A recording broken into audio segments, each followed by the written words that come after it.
পৃথিবীর সমস্ত সম্পদের বিনিময়ে আমার প্রসিকিউশন টিমকে কেউ কিনতে পারবে না।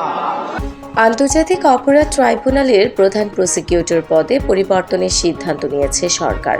বর্তমান চিফ প্রসিকিউটর তাজুল ইসলামকে সরিয়ে নতুন করে অ্যাডভোকেট আমিনুল ইসলামকে দায়িত্ব দেওয়ার বিষয়টি বিবেচনায় রয়েছে বলে নির্ভরযোগ্য সূত্র জানিয়েছে।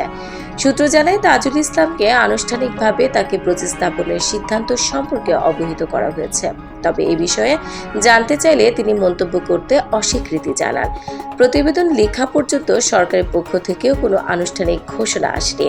বর্তমানে আন্তর্জাতিক অপরাধ ট্রাইব্যুনালে জুলাই 2024-এর গণ আন্দোলনের সময় বিক্ষোভকারী ও সাধারণ পথচারীদের হত্যা ও আহত করার অভিযোগে আওয়ামী লীগের রাজনৈতিক ও আইন শৃঙ্খলা বাহিনীর সদস্যদের বিরুদ্ধে মানবতা বিরোধী অপরাধের বিচার চলছে।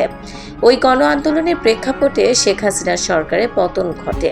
এছাড়া 2009 থেকে 2024 সাল পর্যন্ত সময়ে সংগঠিত গুমের অভিযোগ সংক্রান্ত মামলাও ট্রাইব্যুনালে বিচারাধীন রয়েছে। এখন পর্যন্ত 3টি মামলার রায় ঘোষণা হয়েছে। প্রধান প্রসিকিউটর পদে আলোচনায় থাকা অ্যাডভোকেট আমিনুল ইসলামের আগে বিএনপির চেয়ারপারসন ও সাবেক প্রধানমন্ত্রী বেগম খালেদা জিয়ার দুর্নীতি মামলায় আইনজীবী দলের সদস্য হিসেবে দায়িত্ব পালন করেন। ওই মামলায় তিনি দণ্ডিত হয়ে কারাবরণ করেছিলেন। 3 দিন আগে সাংবাদিকদের সঙ্গে আলাপকালে তাজুল ইসলাম বলেছিলেন, তাকে বা প্রসিকিউশন টিমের অন্য সদস্যদের পরিবর্তনের কোনো ইঙ্গিত তখনও তার কাছে ছিল না। তবে হঠাৎ এই সম্ভাব্য রদবদলে আইন ও রাজনৈতিক অঙ্গনে নতুন করে আলোচনা শুরু হয়েছে।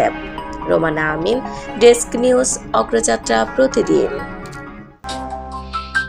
অগ্রযাত্রা প্রতিদিন, নির্ভীক প্রত্যয়ে উজ্জীবিত।